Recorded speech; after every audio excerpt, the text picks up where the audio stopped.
Good morning, Tallahassee. It's time to wake up War Chant on 97.9 ESPN Radio. Here's WarChant.com's Aslan Hajavandi and Corey Clark.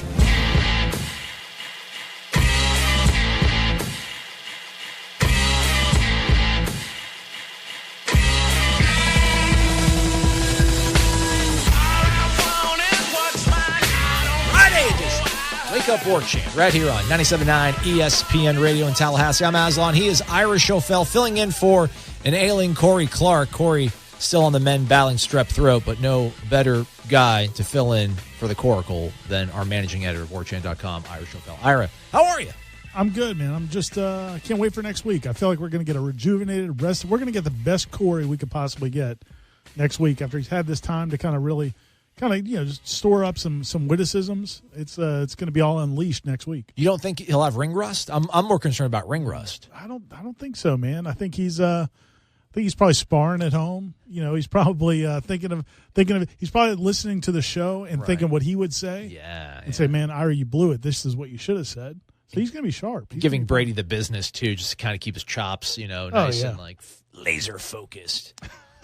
Show brought to you by For the Table Hospitality. There are 3 great locations over in the College Town District, Madison Social, Central, and Township. This is the fun day of the week. Obviously, it's Friday, Ira, but we also do our Renegade Express, where it's totally powered by the people, democracy in action. We'll get to that probably in the second segment of the program and thereabouts forward. One thing I wanted to talk about, and I thought we had a pretty good show yesterday. I was very proud of us. There's a guy that I think his name is Chad. I'm going to call him YouTube Chad. He constantly leaves positive comments on our YouTube page. Nice. And there's not a lot of Nobody's happy people on YouTube pages.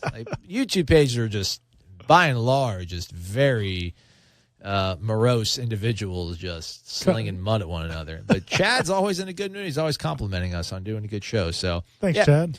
One thing I've been kind of finding out is that I'm stowing away kind of ideas for the radio show, but it's almost best to not do so and just kind of go full bore. Because you can't fight the doldrums of May. You have to just submit to it and figure it out. But I thought we had a good enough show yesterday that I didn't want to touch on this. But I know it's about a day and a half old now or whatever. But still, CBS Sports released a list of the top 25 coaches in Power 5 football, and it's Tom Fernelli, who, golly, I used to cite him all the time when I was in Dothan. He's always like doing listicles for CBS Sports. Which is fine? We talk about that, right? I remember I one time was talking to Corey about something. Like another website was talking about something. He's like, we probably shouldn't talk about another website. He was telling me this off radio, but it wasn't one of our quote competitors. Not a direct competitor.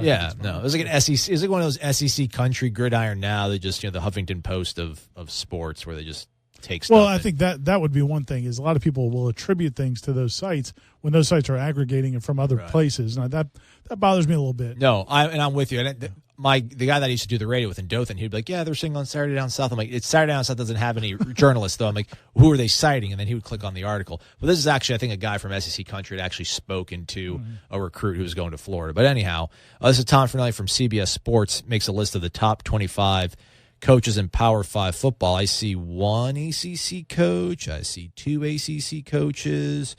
There's got to be 3 because Dabo's on that list. So just kind of a rough cursory search. I see 3 coaches from the ACC have made the cut. Willie Taggart, not one of them, though. 16 from the SEC? Yes. Good. Yeah, That's good. Willie Taggart didn't make the cut. I don't know that. First of all, lists are dumb. Do you like Le Batard's show at all?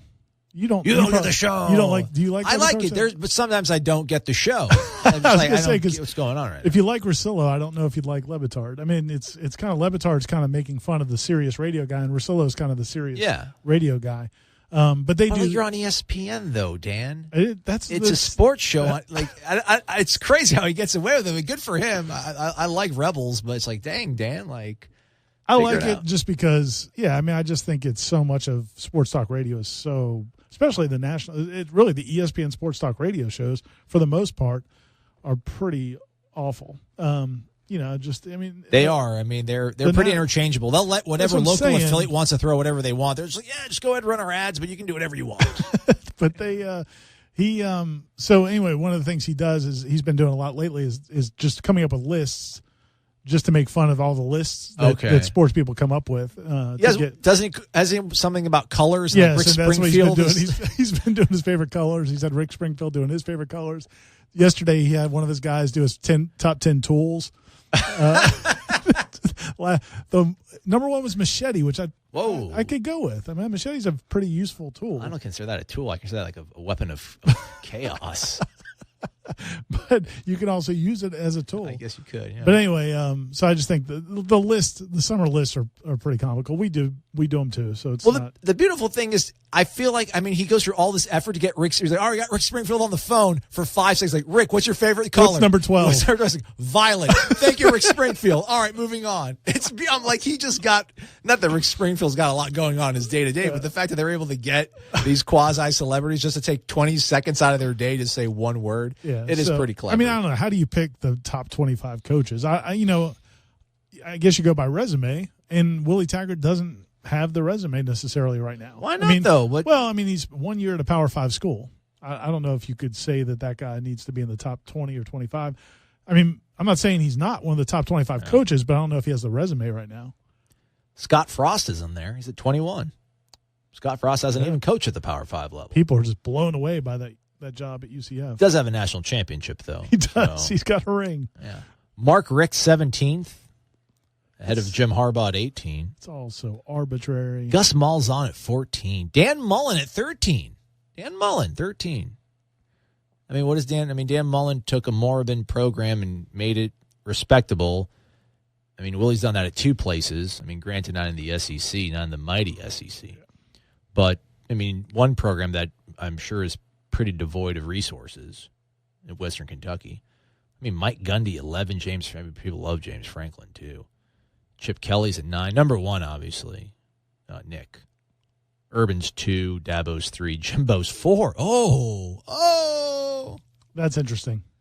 Oh, I can hear his voice right now. Good day out there. Just running around.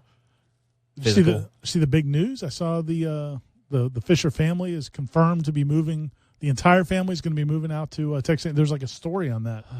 That he's confirmed that everyone's going to be there. So he's not coming back then? I don't think he's coming back. I think he's going to sell the house. This is official. It's over. Yeah, I was kind of holding out hope. Dang, 4? They got him ahead of Chris Peterson, which I don't know. Everyone loves Chris Peterson. Gary Patterson 2 years ago was 6 and 7. Yeah, these lists are kind of crazy. I mean, I know everyone gets upset at it, but, you know, the way I try to look at things sometimes, which is not healthy, is what would I think if Florida had done this? You know, if Florida had hired Chip Kelly or Scott Frost, I'd be like, oh, God. I'd be like, oh, no. They hired Dan Mullen. I'm like, I don't know, it's kind of, and I can see it maybe turning for them. Like, had we hired Dan Mullen, I'd be like, I don't know. I don't know if it's going to a little not abrasive. Not a lot of juice there. But if they had hired Willie Taggart, this fan base, which has unanimously wrapped their arms around him, I think by and large would not be intimidated by him. I think they would. I mean, that's obviously the way it is as a fan, right? Your team is the best. Your rival always does the absolute worst. But I mean, trying to be as objective as possible. I know you're trying to hint at it, and you don't want to get too far down the wormhole of talking about a list in the middle of May. But I think when you do factor it in, though, I mean, I think me being objective, I mean, me being a Jimbo loyalist or however you want to pen it, I mean, I'm not as impressed with what he did. I don't know. Are you more impressed with what he did at Western Kentucky or what he did at South Florida? You know, I would say I'm going to go ahead and say South Florida, just because to start off and not have success for a couple of years and then get it going, I think is impressive. I think it's much easier to come in to a program that's already got a lot of talent and you just flip whatever switch it is to kind of get some, you know, what Tom Herman did at Houston and what, to some degree Jimbo did at Florida State to some degree.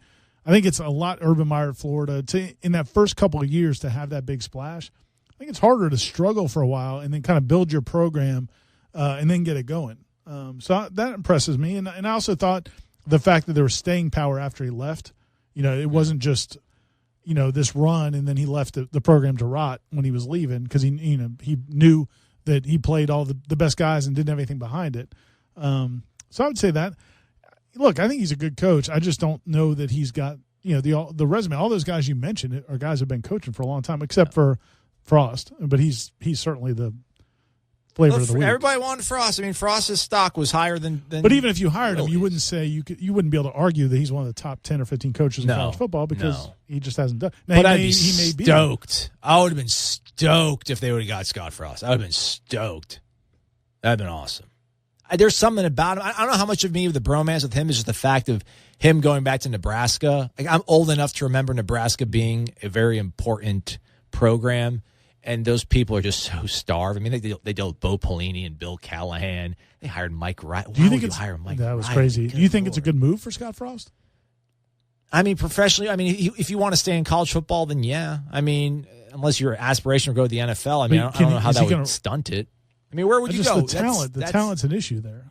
I mean, I just think it's going to, and especially if you want to play a more modern style of football, if you're not going to go back to the wishbone. Well, I mean, look at what Hugh Freeze did at Ole Miss. He got all sorts of crazy folks to come down to Oxford, Mississippi, and turn them around. They went to 2 BCS bowls back-to-back seasons. I don't think that's the NCAA. Have you heard about the NCAA? Yeah, well, I don't think Scott Frost will be that slimy about it. I don't know if you have to be that slimy about Nebraska. Nebraska's got a weird West Coast base. For some reason, they're actually able. And I sound like I was from the Midwest. They're actually able to. They actually have a decent track record of recruiting out of the state of California. Mm-hmm. So I think with him being there, I don't know. I understand it's the state of Nebraska. What is in the state of Nebraska for you to? What's your home base to kind of recruit out of? But I don't know. I mean, we just Mike Leach winning at Washington State. What's the recruit in Washington State? I mean, I know they had some success with the Rose Bowl at Ryan Leaf way back in the day. But I mean, Nebraska still has. I don't know if I'm being hypocritical. I'm just saying, but if you're Scott Frost, though, obviously it's the emotional pull. But if he had he apparently didn't even consider Florida. Like Florida was really interested, and he apparently just didn't have any interest at all. I would think Florida's a better job than Nebraska. Wouldn't you? Look what's happened to the last 3 guys that have been at Florida. Yeah, but those were probably bad hires. I mean, the last couple of them. I just think that easier path. I mean, the Big Ten, you got to beat Urban, and Urban to me is not nearly as daunting as having to beat Nick. And beating Paul Chris at Wisconsin not nearly as daunting as having to beat, Kirby now. And I don't know, man. I take the SEC East. I'm not afraid of going up against. Well, the SEC East, yeah. And then you're just gonna get stomped in the SEC. You're never gonna have a chance to get past that. I mean, it's gonna be tough to get past Alabama. But I mean, you still got to get past Ohio State and Urban Meyer, which is not a cakewalk either. I don't know. I mean, there's some romanticism left in me about sports, and I don't know. He's reignited a little bit. I don't want to dismiss. I mean, obviously Willie's shown great love and passion for Florida State, but Scott Frost played at Nebraska. I think he's from Nebraska too, is he not? I think he's born and bred in Nebraska. So I mean, there really is something to it, and I don't know. I mean, that'd be a really good. I mean, not to be too sappy, but a really good story, man. He goes and fixes up that program.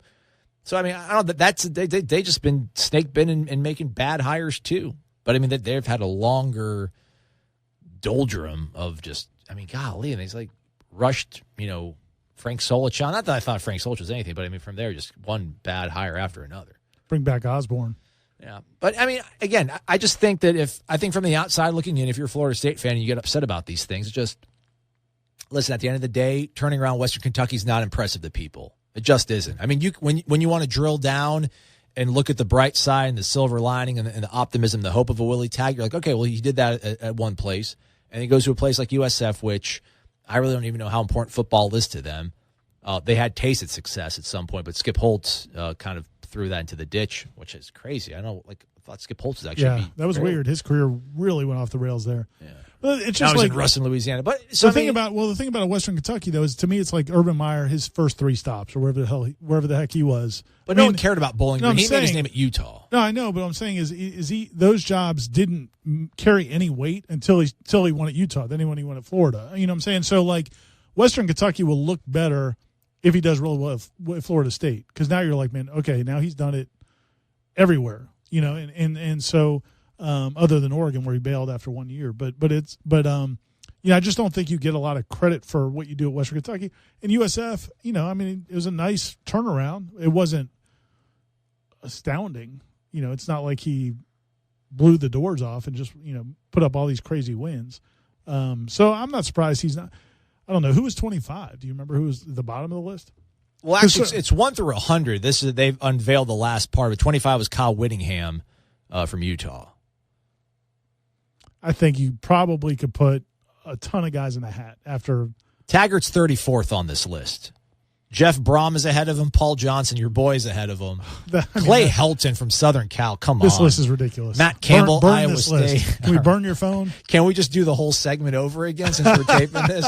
What a bunch of nonsense. Let's get to the people. They know the best. The Renegade Express coming up right after this.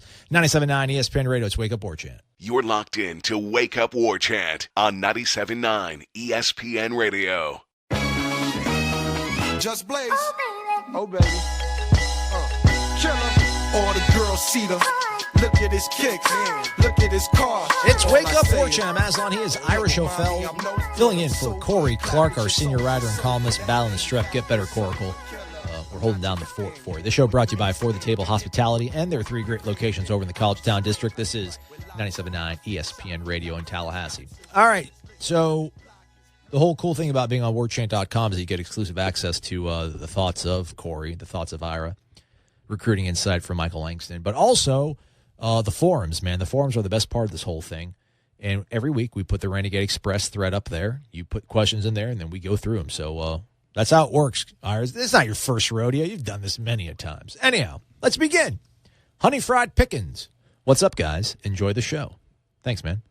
What are your thoughts on Coach Taggart bringing on some new uniform combos? Coach Taggart mentioned there is only one Oregon. I agree. However, Coach Bowden would mix up some unis back in the day, and I think it would bring some excitement back. Are you a uniform guy? You look like you'd probably be a uniform guy. What does that mean? That you like you're into it. Like different schools. You have strong opinions about uniforms?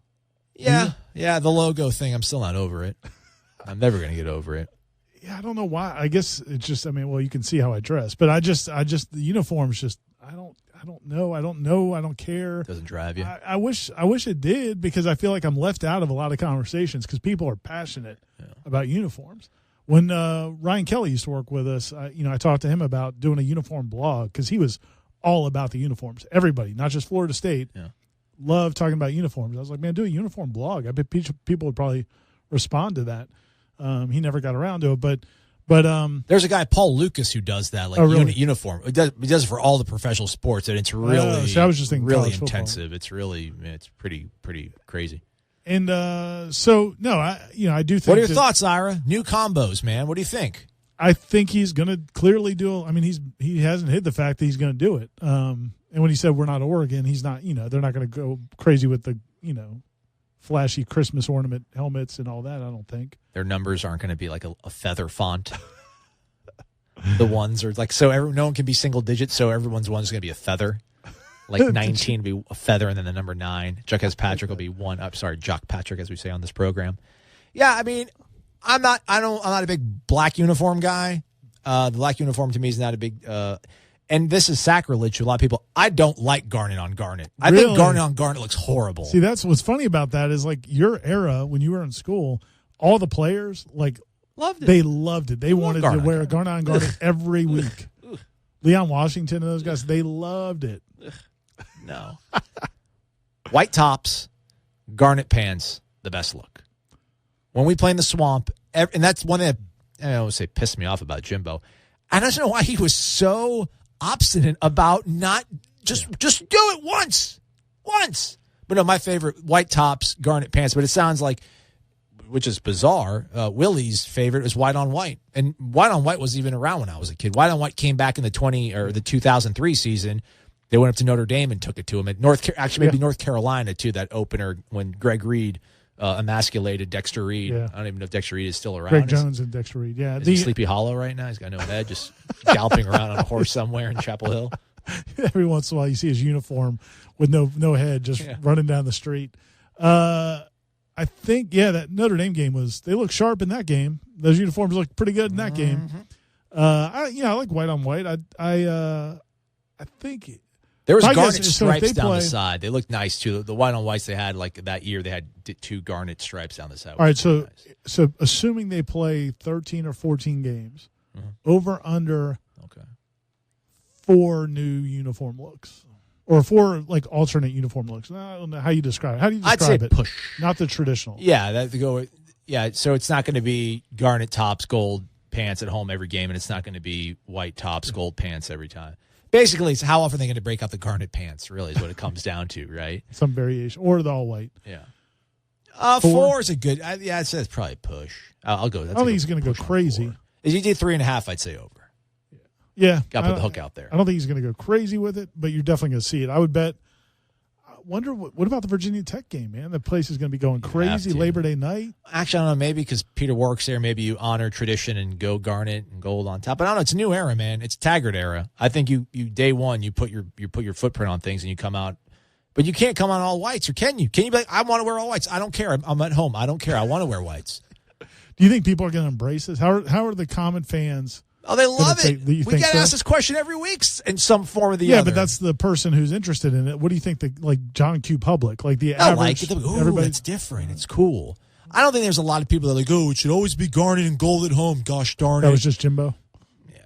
Weird dude. Not a weird dude, friend of the program here. FSU guy, 1989. Morning, dudes. Want to start off by saying that my daughter and I listen to the podcast in the morning, and the new War Chant promo is great. She does the chop from her car seat, so keep it up. Awesome. Teach him young, man. His question for the week, FSU guy, 1989. What is the craziest or most unusual conversation interview you've had with a former player? Names are not required if it's incriminating. Thanks for the great show, and keep it up. Ooh. The former player. Craziest, most unusual conversation I've had. Is he thinking like a conversation we had when they were a player? I guess, yeah, at any point. Here's a good one. Preston Parker. This was an interview, and it was awesome. I don't know if did you cover Preston Parker, or are you already gone? Yeah, I was gone. Man, that cat was awesome. He just was in a different plane than the rest of the world. We were talking one time. There's a couple of them, but one was we're interviewing him, and they were kind of they had played a lot of young guys that season. It was like right around, I guess it might have been the first year Jimbo was here, the first or second year Jimbo was here, and so as a coordinator. And so Preston Parker clearly was like the guy. Like Jimbo was finding as many ways as possible to get him the ball. And they kind of started off slow that year. I can't remember the record, but then they were getting better later in the year. And I was asking him late in the year, I said, man, looking ahead to next season, do you kind of feel like these growing pains and the fact that you've got some young guys, have got some experience, you're kind of, once you add some more pieces, that you guys are going to really have something nice going into next season? He said, yeah. And he goes, his kind of eyes lit up, and he's like, man, I think it's going to be like, like when you bury something in your backyard and you let it stay in there for a long time and then you dig it back up and it's gold. He's like, I think it's going to be like that. What? I'm sitting there. Is that how it works? Yes. I said, okay, yeah, that's awesome if it does. Let's try it. So maybe in Preston's backyard, that's how it works. You just bury like an old engine, and then you go back and it turns to gold. I was thinking maybe he's confusing old car engine. Like I was thinking maybe he's confusing it with like a pearl or coal, like a coal and diamond or something. Right. I don't know. It was awesome. Was that the last question of the day? Did everybody just look around? We're like, all right, anything else? All right, good. Thanks, Preston. We'll see you later. It was awesome. I don't have anything that crazy. The most unusual thing is probably cornering poor Willie every darn morning in the month of April, man. Like, golly, figure something else out. It was not a very comfortable thing. I don't know. Like, I've been in locker rooms when teams have lost, and it really hasn't bothered me. I'm trying to think of anything like, there was any former players from Florida State that I can remember having any crazy, maybe walking off the field with Fred Rouse doing the Funky Five. Those were good. Have you recounted the Fred's Funky Five at all? I haven't. I need to see if I can find it. I can dig it back up. Oh man, I hope not. I hope somebody buried that in their yard and it came back as gold. Came back as gold as the War Chant on the trail recruiting videos. No, I say the one thing though, really not unusual, but the thing I always remember. I remember interviewing Bo Wallace in Baton Rouge in Death Valley. It was the first week after the college football playoff poll came out, I think, or maybe the week before. And they lost LSU, which is like their really big rival or whatever, and they just. At LSU as a visiting team, you pretty much it's kind of like Florida. Like it's like concrete and steel. Yeah, that was the first college football game I ever covered was at LSU. Yeah, we were like in a cage or something. Yeah. Something like And the bus is literally there. They're waiting to get on the bus, and then I'm recording it, and it's just him. It's very dark, and then like 20 people converge on him. Everyone starts flicking their light on, and he cringes. And it looks like he's about to get like a whatever proctologist does to a man. It looks like he was bracing for that. And just the look on his face. And then I asked the first question, I was just like, what did it feel like? What were you thinking on that last pass? Because he threw an terrible interception to blow the game. And he took this sigh where it was like, choose your own adventure, Bo. You're either going to cry or you're going to be a man today. What do you want to do? Thankfully, he picked being a man because he whimpered, and I'm like, oh, God, he's going to cry. Didn't he, I don't know if it was that game or another game where he, sprinted off the field and, it looked like just like he was running home. That was that game, actually. Yeah, after that pass, he just, bolted. I'm gone. Bye, guys. Later. How's that guy, not to get too much of Mississippi stuff, but I am curious. So, what would a Mississippi fan say about him today? Because, that guy, he's a guy who, was at the mountaintop for a little bit, and then all of a sudden it was like, oh, dude, he's not very good. It's a good question. I feel like there's a segment of them that like Chad Kelly. They like Swag Kelly more than Bo Wallace, but I think ultimately he's the dude. I mean, he beat Alabama. Yeah. Beat Alabama twice? No, Chad Kelly got one time. But, yeah, Bo Wallace beat them.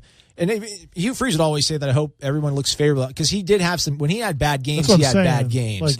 But ultimately, you rarely see somebody that high and that low. Right. But Hugh Freeze, I hope everybody looks at him as being the guy who put Ole Miss back in the national conversation. So, which I agree with. I think his beers are paid for whenever he goes back to Oxford. Okay. It's not one of those awkward situations at all.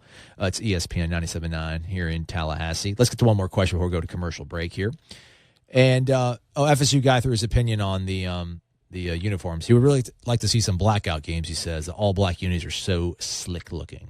Not you. Yeah, that big black uniform guy. No. I did like the Greg Reed fighting for bowl eligibility. Against Maryland? Yeah, the little garnet kind of with garnet the black. Numbers on the black or something. Yeah. But the black, they had like an 05 or 06 at home against Boston College. It was like arena football or something. Yeah, that was terrible. I was like, this is what they had for any given Sunday. They didn't use it for that. And all right, cool. They handed it down. Pretty sweet. Let's see here. People, maybe everyone's got these comments. Someone's got any questions here? All right, this is a heavy question, so let's go to commercial break, and then we'll come back and we'll answer this one. It's going to dive into the journalistic chops of myself and Ira. Thankfully, Ira's here, because if Corey was here, this would be just an absolute disaster. It's Wake Up War Chants, ESPN Radio. We're coming right back after this. The Sod Cemetery, Osceola and Renegade, and, of course, the War Chant. These are great traditions known to all Seminole fans. If you are a card-carrying, garnet and gold-wearing Nole, don't you deserve a site that is truly dedicated to covering FSU sports? WarChant.com's staff has over 50 years of experience covering the Seminoles. WarChant.com is the only FSU outlet with a full-time recruiting analyst in Tallahassee. Plus, it's the only site with a full-time videographer and a daily podcast, 100% dedicated to FSU sports. Why act like Gators and settle for second best? WarChant.com, your ultimate Seminole sports source.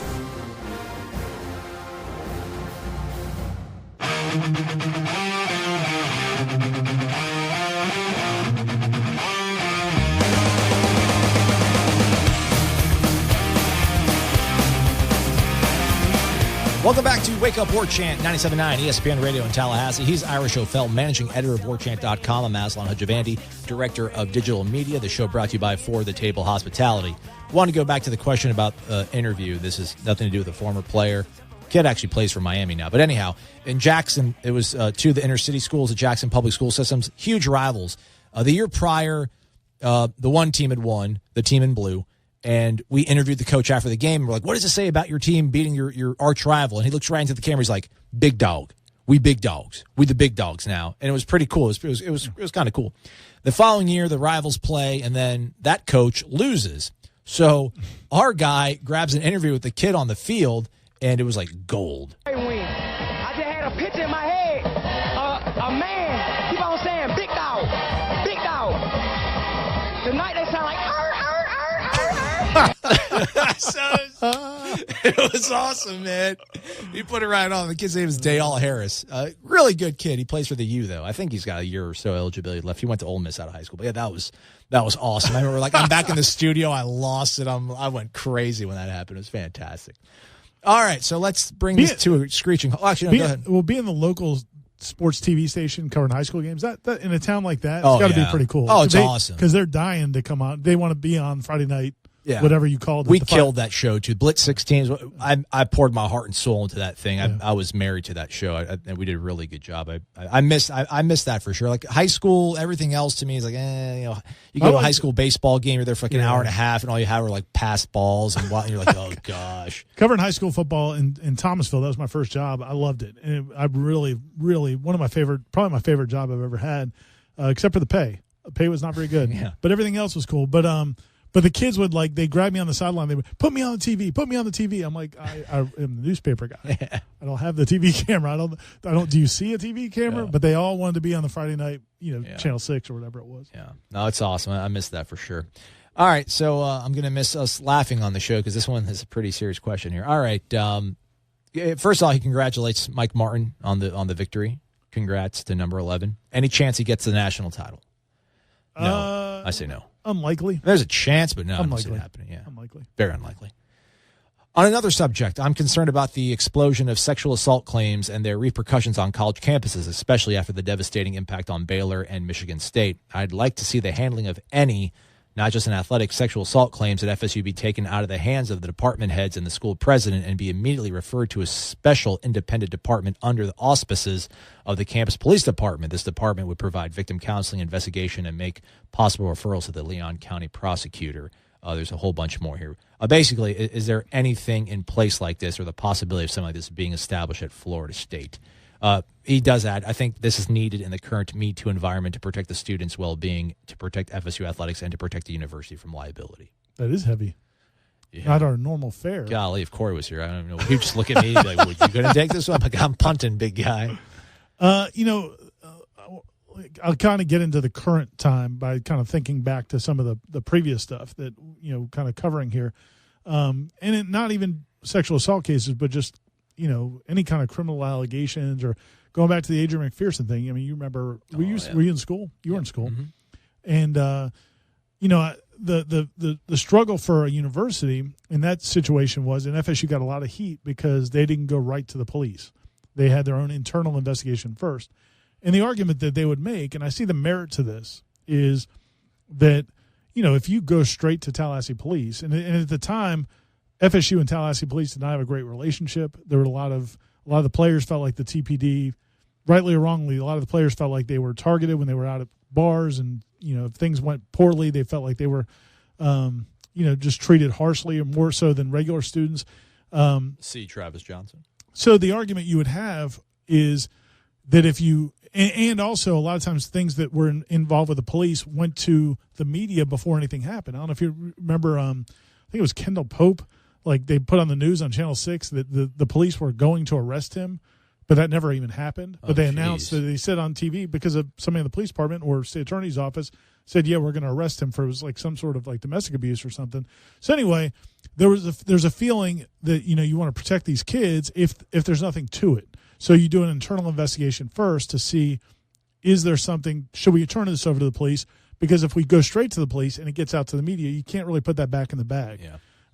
And so that was a similar approach, I think, in some degree with a couple other cases. The Jameis case, I don't know if I would classify it in that because that wasn't handled by the athletic department. It was handled by police, and they ended up not pursuing the case because they felt like they had conflicting stories from the alleged victim. But I think you kind of have to go to a separate and that's what the Title IX coordinators, and they've really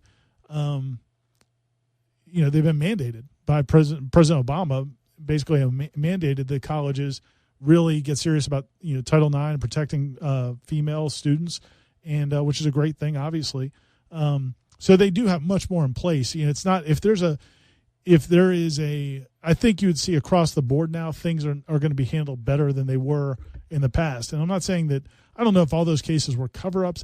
I've always had a hard time believing that anybody knows that an athlete raped somebody and they covered up. Right. I mean, I just have a hard time, even at Baylor or wherever else, maybe they just, I don't know. I mean, you could say they weren't it's the conflicting ideology of why would a young lady lie about something like that, and at the same time, it's why would responsible people?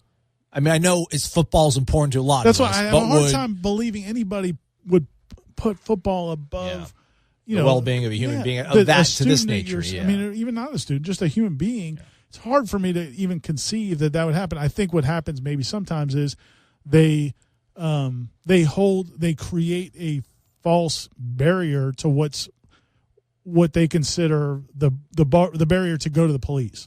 They may say, well, there's not really much there, or we don't want to ruin this kid's life based on an allegation that may not seem very credible to them, but who are they to decide? Yeah. And the problem is, you can't, you're not going to come off as unbiased. If the athletic department has anything to do with making those decisions, nobody's ever going to, even if you were right, even if you made the right decision, nobody's ever going to give you the benefit of the doubt. So, it has to be done by the university and the police, but definitely not by the athletic department. Yeah, I mean, look at the whole Jameis thing. I mean, people are reaching back and, acting like Willie Meggs is a friend of the program. Well, his deputy assistant, her father played football. I'm like, let's. Yeah.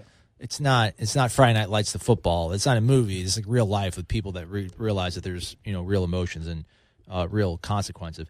Yeah, I don't know, man. It's obviously the thing with Matt Patricia dropped the other day, the Detroit Lions head coach now, and that's something that happened literally like 20-something years, 30 years ago when he was on spring break. It's just it's such a tough thing to juggle, and I'm glad I'm not responsible for it. But I would imagine these, not that I would like to think these were always taken seriously, but I think now, with the specter of the Me Too movement and whatnot, these, it's tough. I don't know. Like, if somebody gets accused of it, do you just automatically suspend the kid? Does it almost become one of those things where if it's a felony, like you can't play, but it's a misdemeanor, you can? Well, and the other thing, like again, I don't, and I've got 3 daughters, and I don't understand how, like the thing with Michigan State and the team doctor and the gymnastics program. I don't understand how, why would they not go after him? It's not like he's an award-winning coach. It's not like he's Nick Saban. You know what I'm saying? Like, he's not Mr. Miyagi. He's not got magic hands that are putting everybody out on the gym floor winning gold medal. So why are they protecting that guy? I just think it's, I do think, and again, I'm not learned enough to know what all the dynamics. I don't know if it's just a matter of people not taking women seriously when they make these allegations, maybe especially younger women. Yeah. It's a tough thing to talk about, especially when it's just 2 guys. And obviously you have 3 daughters that you obviously love very much, and it's a difficult thing to talk about. I don't want to talk about it anymore, so sorry, Dougie D. Bring something more, I don't know, man. Like, this is like a potluck, and you brought, I don't know, some sort of some stroganoff foie de gras or something. Like, it's really crazy and heavy, man. Like, just bring chips and salsa. That's all we need, man. Some French onion dip. Let's see if Flagler Knowles got something for us. I really enjoy the show. The dialogue is great. Here's a question that has floated through my mind. With some early adversity, could the divide, he puts the divide in quotes, could the divide into different quarterback supporter camps occur? What can the new coaching staff do to mitigate such a risk? Just another Seminole rain cloud question. Thanks. Team Blackman, Team DeAndre. Yeah, Team Hockman. I don't think there's a little bit. There's a little bit right now on Twitter. There's a little bit right now on Twitter. Okay, talk. I'm not very learned on the Twitter. What do you think? There's some people who are Team Frenchie, and there's some people who are Team Blackman. Players on the team right now. Oh, is he saying players? I think he's talking about with some early adversity. I don't know. Maybe he's talking about the fans or talking about the players. I don't know. For sure, fan base. Yeah. I've been getting destroyed. Corey and I have been getting destroyed for hinting that Blackman's in the lead. How dare you forget what DeAndre Francois did in 2016? Like, how dare you? And I've gotten killed a little bit from the opposite, because I said on the headlines that I think DeAndre is a more accurate quarterback on the underneath and mid-range stuff. And here's my point on that, because I had a couple of people tweet at me about that. That's fair. Blackman's deep ball is beautiful. It is beautiful. Yeah. But DeAndre, people will point out DeAndre was not accurate on the underneath stuff. But my argument is, and this is my theory, I may be wrong, in Jimbo's offense, those underneath passes were always your last read. I mean, it's like you've gone through 4 or 5 progressions to get to. That's why a lot of times, EJ never found those guys, because he never got through all those progressions. Or, different quarterbacks have struggled with that. But I think, obviously, different guys have struggled with that. But with DeAndre, I think that he was so bogged down in the offense and the lack of protection that when he did finally see somebody down there, it was kind of like a panic. It was like a panic throw. I'm telling you, when you watch him throw, and you've seen him throw plenty.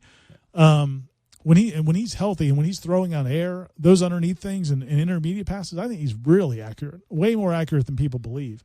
But when I've said that, people get mad. They're like, tweet at me, "Oh, you're crazy." We saw him throw the worm burners and whatever else. And I know he missed a lot of throws in games. I'm just telling you, I think it's a different scenario because of the system he was running. This would be much different.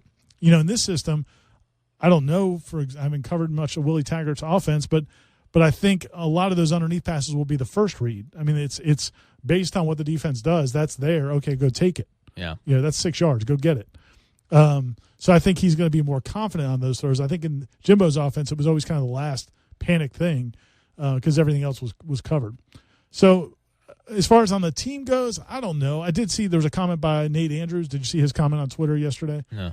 He somebody said something about DeAndre and how good he looked. Some I think it was a fan or something was talking about how great DeAndre looked on film when he went back and looked at 2016. And Nate Andrews, I think, retweeted it and said something like, see, if we had 12, we would have only lost maybe 2 games all year. So he seems like he was on Team Frenchie. Yeah, well, I mean, that's the thing that's hard for me to reconcile as I'm a radio guy talking about this every day is the fact that I think James Blackman's in the lead. I feel better about James Blackman being the quarterback. But, I mean, the prevailing wisdom is that last season, if DeAndre Francois does not go down, at no point is this team hanging by a thread to hold on to their bowl eligibility in their winning season streak. So, but Blackman will be a different guy this year too. We'll see. I mean, it'll belt. Be interesting to see because I think Jimbo would always talk about you can break them before you make them, and I would argue that probably James got more damage last year than DeAndre did in 16. Maybe not physically, but I would think mentally Blackman got more beat down than because obviously all the loss, all the losing. Francois might have not looked good, and he had more turnovers. Yeah, might have got the crap kicked out of him, week in and week out in 2016. But he still won games, so it was easier to go home and feel better about yourself. So it'll be interesting to see how that shakes out with those two guys because, again, it's going to be a new system, and can they process things the way that Willie wants to? And it's going to be he's going to be asking for different things, and maybe we'll see different strengths kind of, show themselves from these guys that we haven't seen before. Let's wrap up the program. One final segment of Wake Up War Chants coming up right after this. You're locked in to Wake Up War Chant on 97.9 ESPN Radio.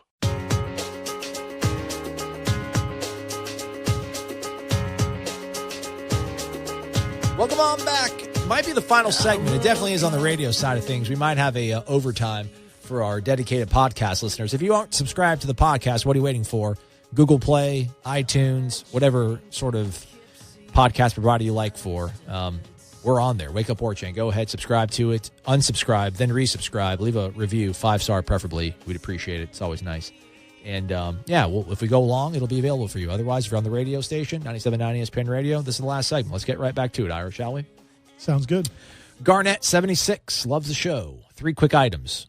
Corey, he's not here right now, but Corey, Garnett76 thinks that you're setting the bar much too low on the valet fiasco. You should demand a seat on the board of directors for Hyatt Hotels and whip those slackers into shape. I agree. Yeah. Did you hear him? I think they said they're going to give him one free night. I would want I want a month. I want a month. A month? A month, and then you sell for a week at one of their tropical location resorts. It's called bargaining, Ira. Look it up. Second, do you think the West Side Knowles thing will keep going, or will our influence on the West Coast mostly go away now that Willie and company have moved to Tallahassee? We touched on this earlier in the week. Yeah. I think both you and I agree that while in theory it's a good thing to pull kids from wherever you want in this entire country, I think ultimately this will run its course with Willie's relationships probably will taper off because he'll be in Florida, that they won't have to go over that way and depend on. And not that they are depending right now, but I don't think we'll hear as much West Side Knowles stuff in 2020. Yeah, it's a little low-hanging fruit right now. It's relationships they already have in place. I don't think they're going to work at it for years and years. But if they're, there might be a guy, but not consistently. Outside of the big 3 sports, which college sport is most compelling to you as a sports fan, Ira? For him, it's tennis, he says. College tennis? Have you gone to a live college tennis match? No, I have not. They're pretty fun. I will say that. Especially if it's like the postseason, FSU's hosted a few times, because you've got so much action going on at one time. It's kind of neat, man. It's kind of it's fun to watch. And the college kids are real emotional. And a lot of times the college kids, I'm not saying the FSU kids, but maybe the kids are playing are kind of bratty.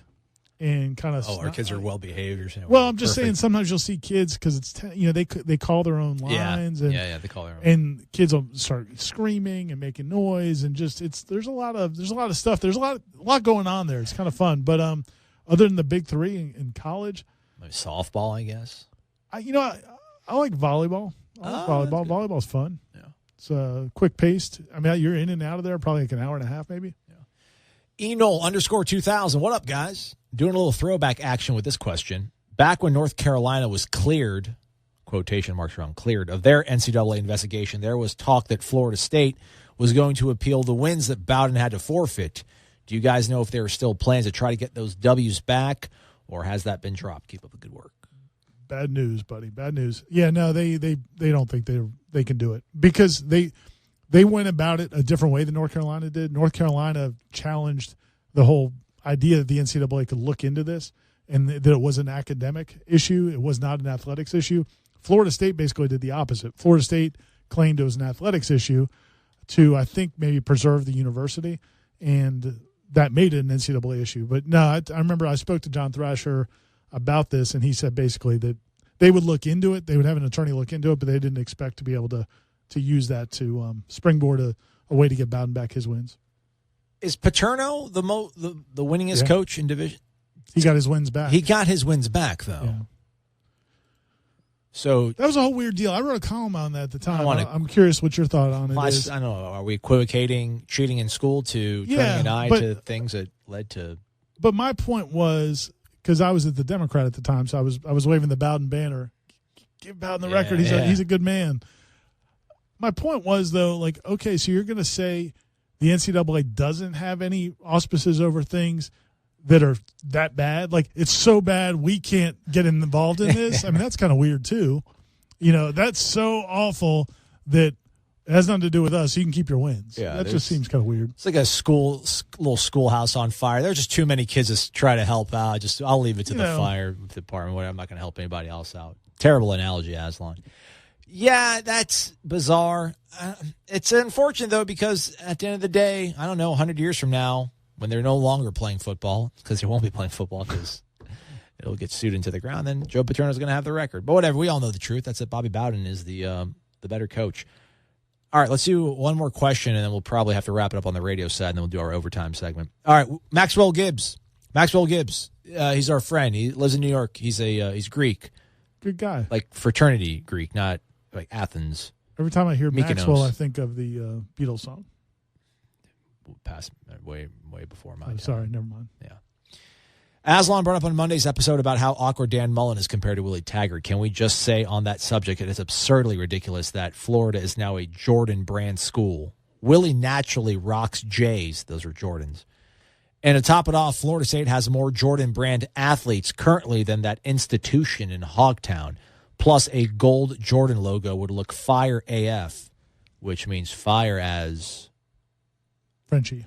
Yeah, a word that rhymes with what they play with in hockey.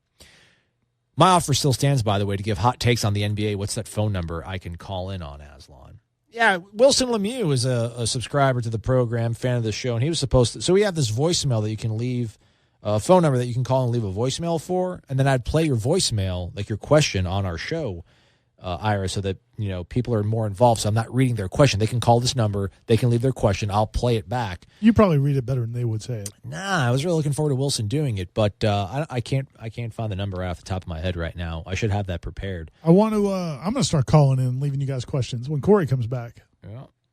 Oh, here, I found it. You ready? You ready, Maxwell? Take it down. 850-792-5730. There you go. Anybody, by the way, 850-792-5730. Call it. Leave a message. We'll put it on the show. So he's saying that he's like offended that Florida State is not a Jordan school? Yeah, like, come on. You got a nerd coach, and you have nobody that really is a Jordan brand athlete at that university, but Jordan brand's going to put their emblem, they're going to put their cachet on those people and not Florida State. Could be coming for Florida State. Could be coming. Yeah. But do you that doesn't bother me as much. That's as what I was going to ask you. No, doesn't bother me. Whatever Florida wants. Give them all the advantage they think they need. They still suck. They're not going to be able to catch up. Taggart era taking over.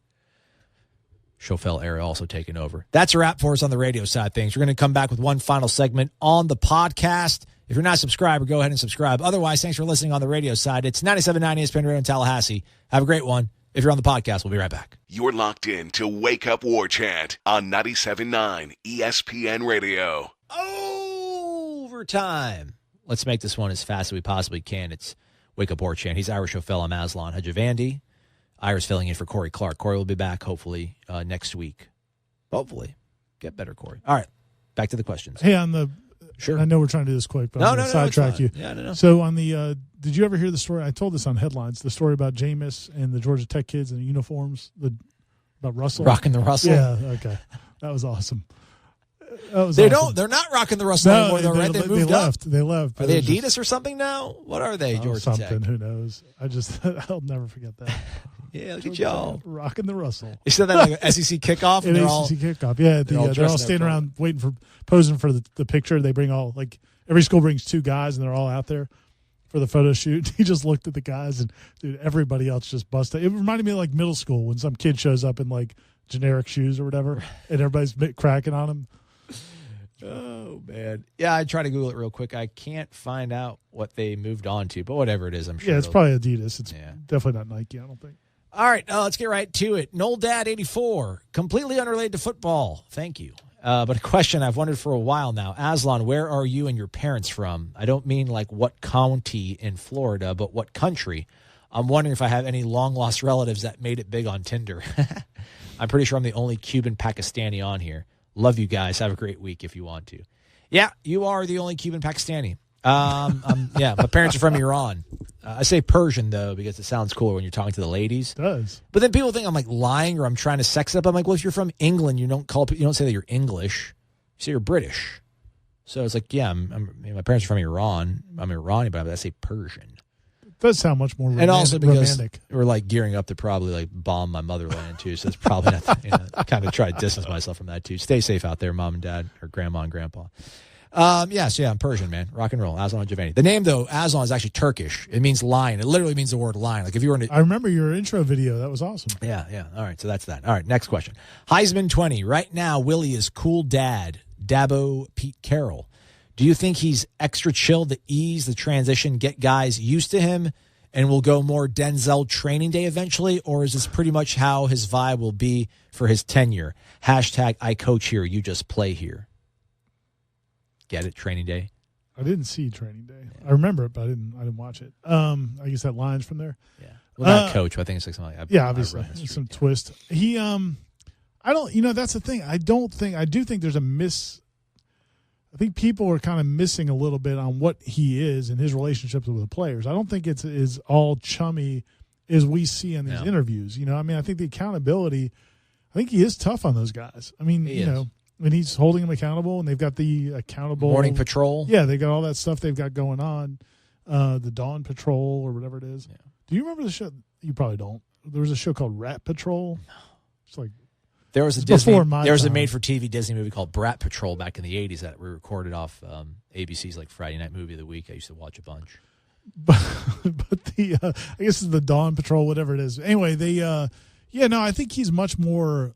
He's tougher on these guys than people think, and that's what's funny is Jimbo, certainly in the last few years, was lighter on guys than people think because he screamed at practice and he screamed in the games, so people thought he was a hard blank all the time. And I think Willie's actually holding guys a little bit more accountable right now. Yeah, I think this is who he is. I don't think he's playing any sort of role to ease these things, though. But it will be interesting to see. I mean, I don't want to equate it to my freaking terrible dating life right now, but it's, when you're going out on dates with girls that you really don't plan on, marrying or like pursuing a serious relationship with, you treat you're a little bit different. So I don't know. I mean, I think when Willie was at Western Kentucky, I don't think he peaked. I don't think he was like, all right, Bowling Green, Kentucky, I'm set for life here. When he went to USF, I'm sure he still had his eye on a Power 5 job, and then, so you're not going to set down fully the way maybe everything that you want. And you go to Oregon and you're like, I'm sure as hell ain't going to be living in Eugene my whole life. So I don't know. It'll be interesting to see how different things are. And I need to stop saying it'll be interesting to see. That's so lazy. I think I'm curious to see how things work say year 4, he's here and he hasn't won a national title or a championship of any sort, like a conference championship, but they're winning 10 games. They're close. We'll see how different, maybe things are, because he hasn't stuck anywhere around for too long and had to have kids, for 4 years, kind of see him evolve. But at the end of the day, I don't think this is anything for show. I don't think he's putting on a facade. This is just who he is.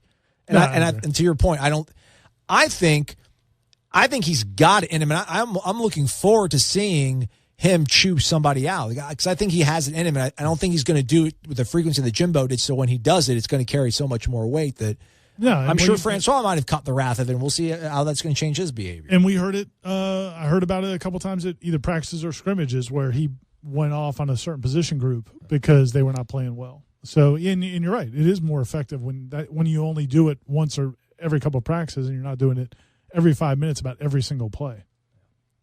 All right. Excuse me. Sorry about that. I was drinking water. Parched back here. Always talking. Actually, I'm not talking a lot. Thankfully, you're here to help me out. By the way, the number again, 850-792-5730. If you want to call and leave a message. Somebody asked a question on the thread, and I replied to it as I punched the microphone. We're almost there, Ira, I promise. Oh, my God. This is a soliloquy. Come on, guys. If we can't tweet the question, we can't ask the question. But you're paying subscribers, so I'm kidding. You can do whatever you want. It's your world. Since it's May and football is still a ways off, I'll throw this out there to pass the time. Thank you. Gator fans like to point out that Florida State's recent dominance in this series is happening only because Florida has been down. Florida State fans say that UF's dominance in the series during the Meyer-Tebow era happened only because Florida State was down. So, when comparing the two programs and trying to decide which one is truly the best overall, I, NC Knoll fan, look back on the decade of the 90s. During this time, both programs were on top of the college football world. Both were coached by legendary head coaches who were at the top of their game at the time. FSU dominated the ACC and pretty much anybody, and Florida dominated the SEC. From 1990 to 1999, Florida State and Florida met 12 times. Florida State going 7-4-1 in those games. Florida State had 2 national titles. Florida had 1 during this time. Florida State played for the title 4 games overall. You get the gist here. Basically, sorry for the long post, but then again, there were lots of things that made Florida State better than Florida, so it's hard to keep it short. Love the show. You guys are awesome. Keep up the good work. Yeah, I mean, I'm not going to be the cheerleader on this. I remember there was a book that my buddy had when we were in college that he got for Christmas, and it was something like the ABC Sports, like all-century college football team. It had more Florida State players on. It had Dion on. It had Charlie on. It had Sebastian Janikowski on. I think Florida only had Werfel and maybe like Jack Youngblood on their list. I mean, with every built-in advantage that Florida has had, they have not taken advantage of it. They have the same amount of national titles as Florida State. They don't have any undefeated seasons. They have, I guess the head-to-head, congratulations on the head-to-head record when you had to have Florida State come down to Gainesville the first, 15, 16, however many times they played that game. It had to be played in Gainesville. That's the only way they would do it. I mean, by every measurable metric, Florida State is a better program than Florida, or more accomplished, I would say. Yeah, no, I think, and especially if you're going to focus on that window of the 90s, because I would say probably the latter half of the 90s, they were much more even. And maybe Florida, there's a year here or there where they were better in 96, maybe or whatever. But the early part of the 90s, when Spurrier got there and really turned it around, I have a different perspective than most people would have because I was actually covering Florida. And I remember I came to, I think it was the 92 game, I think that's the Vanover game. I think it was 92. Yeah. And so they were renovating the press box, and I was covering UF, and we turned in our credential request late. And they were renovating the press box, so they had us like in an auxiliary room, like in the back, and it was the old press box. It was really small, and they were doing renovations. So we were like, I could be in the press box, but I'd have to watch it on like a TV in a back room or something. And I was like, well, that stinks. But they would let you down the field. Like right now, you can't. The reporters aren't allowed to be on the field the whole game. Only photographers are. Yeah. But back then they would. So I said, well, can I be on the sideline? They said, yeah, sure. And so Florida was really good. 91, 92, Spurrier turned things around. So I stayed on the sideline for that game. And I'm telling you, man, I covered Florida, but I walked both sidelines, and I just looked at these guys for Florida State. William Floyd, Sterling Palmer, Dan Footman. I mean, I looked at these guys, and I was like, man, the Florida guys don't look like these guys. I mean, they don't look anything. And then Vanover, Spurrier keeps kicking off to Vanover, and he just keeps running back. And it was very apparent to me that they were at a different league. And I think that stayed that way. I think Florida started catching up in the mid-'90s, and I think they were probably back and forth. Spurrier could never win here. I would agree with that. I think that, if you at the height of their success, Florida State's been better than Florida has been. And I also don't think that whole argument about like Florida said, Jimbo had success because we were down. Well, you were down. I mean, that's not like because he recruited better than you guys. Yeah, I mean, it's not really a defense. It's not like you guys had, you were overcoming some obstacle that was put in front of you. You were bad. You guys are a better team than us because you're a better team than us. You beat us because you're better than us. I mean, congratulations, you're better than us. You beat us. You only beat us because you're better than us. That's all. At the end of the day, just remember, the best team in Florida football history is the 1996 team. They lost to Florida State. Get Down Black asks, what's up, guys? Why don't we interview former players that got drafted and undrafted guys to find out what info these guys are getting? I'm not talking the first round locks, the guys who got drafted in the later rounds or they're undrafted. Thanks, guys. Keep up the good work. That's actually a good question. Like, go back to now and ask them what I mean, not like he said, not the first round locks. But ask Derek. I mean, not Derek. Maybe we could ask Derek Nottie or DeMarcus Walker when their junior year. What did they hear back? Or maybe that's not a good example because they came back for a year. But maybe like if we could talk to Auden Tate sometime. I was told that at least one of those guys who went undrafted was approached about an interview from like FSU, like the FSU staff said, "Hey, we'd like to interview not necessarily about what information you got, but just we'll do a feature about this player and his opportunity now, even though he didn't get drafted." And the player was like, "No, thanks. I'm not interested." So I don't know how forthcoming. I mean, we'll have to wait for one of these guys to become successful. Yeah, and then maybe at that point they would be, it was ridiculous. Yeah. But I think right now that's a little touchy. Yeah, no, for sure. But I'm gonna file that away in my little app that has all my ideas on it. Thanks, Get Down Black. That's a good one. It's a good one. All right, Tom E. Hawk says he hates blackout games because we usually lost them. And here we go. Last question of the day. Here we go. We made it. Ira, it's for you. Really? Yeah, it's for you.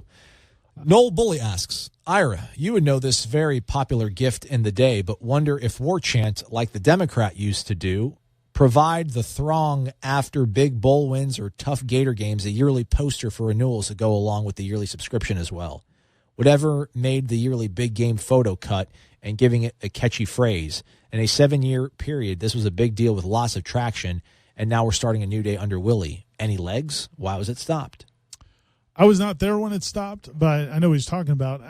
Can you tell me what? I don't know what's going on. I don't know what I just read. I just read words. I don't know what it was. They would do the posters, and then, from a big game or something like that, or a big moment, and the Democrat would predict. The rule is you can't. So, like, take Cody reaching back and knocking the ball down. Or Lawrence Dawsey, and I'm not sure if the Democrat reproduced any of those, but the rule is when it comes to a newspaper producing a poster, is it has to, because we used to do them at the Osceola too, is it has to be a picture you ran in the paper. So you can't just like take a photo that you just took and say, we're going to make a poster out of this. The only way, because they're college players and eligibility and all that stuff, the only way you can use their likeness and sell it is if it actually, and not affect them, is if it ran in your newspaper. So you're reproducing basically the newspaper on a glossy poster. And so a lot of times newspapers would do it and then give it as a gift if you resubscribed or whatever. So I'm not sure when they stopped doing that. But, those things didn't – I think some people like them, but they weren't huge sellers because we did them sometimes at the Osceola. And, like, you would think everybody would want it. And it was definitely like a period of time thing where people were really into that stuff. Yeah. It seems like maybe at this point people would be more into it because it's a new beginning. But I know, like, the Democrats not doing their preseason magazine this year. They've been, we started doing that again when I was there, I think in – How miserable was that? Oh, man, the month of May was – can only imagine. Oh, my gosh, it was unbelievable. But, getting that thing out was crazy. But it was also cool. In fact, it just popped up on my timeline today, 5 years ago. The anniversary on your Facebook. Of the Jameis Winston magazine because we put him on the cover. We put him on the cover when he was named the starter. Like after that spring, we had to pick somebody for the cover, and I was like, "We're going with Jameis." And so we had Jameis on the cover. And your team trick it. that whole thing's a little. We played roles, but no, yeah, we put Jameis on the cover. We went with heir apparent, so it wasn't like 100%, but that was pretty gutsy. Heir apparent to EJ Manuel. EJ Manuel deserved the Florida State offense. Okay. But yeah, we put Jameis on the cover, so that was pretty cool. Yeah, I like those things. When we beat Auburn, I made sure I bought one of those posters that they screen print the final score Those on. things were awesome, but you don't see those really anymore, do you? No, and I always regret not getting one in the swamp in 2003 when PK ruined their hopes and dreams. I didn't grab one, but in Pasadena, I did drunkenly. God, PK Sam caught it, touchdown. But I remember I survived Pasadena and getting on a red-eye flight with that thing in my carry-on. Actually, Antonor Winston was on that flight, and when we saw him a few weeks ago, I was like, I saw you on a flight from Pasadena. I'm like, the good one, though, the good flight back from Pasadena. I remember I was so tired. I remember just seeing him on the plane. I'm like, man, thank you so much for your son. Thanks for having that kid. And he had like his youngest son was like in his shoulder, so like I really wanted to like hug Antonor, but he was like rocking his son to sleep. So I'm just like, I just want you to know, man, like I love you and your son so much. It was great. But no, and I bought the Sports Illustrated cover with Kelvin Benjamin catching the touchdown. I had a photo of me and my friend out front with the Rose Bowl behind us, the iconic Rose Bowl sign. And then I had a photo of me and my buddy inside the stadium after we won. And I framed all that in a big montage. I'm going to do the same thing with the Masters. So yeah, but I'm crazy about that sort of stuff. I spend $200 on framing things like I'm, a Susie Q homemaker, which is awesome. I wish my mom was better at crafts, but my mom's a nurse, so she just saves people's lives. Can't do everything. Have a great Mother's Day, everybody. He's Ira Aslan. Thanks for listening. WarChant.com is the ultimate inside source for FSU football and recruiting. And now you can get in on the action for free for an entire month. WarChant.com is offering a risk-free 30-day trial subscription. Get full access to the #1 website covering the Seminoles just by entering the promo code WarChant30. That's WarChant30. Sign up and get in on the world's most active FSU message boards. Receive breaking news, stories from our award-winning staff, plus get exclusive interviews and videos. Just enter the promo code WarChant30. WarChant.com, your ultimate Seminole sports source.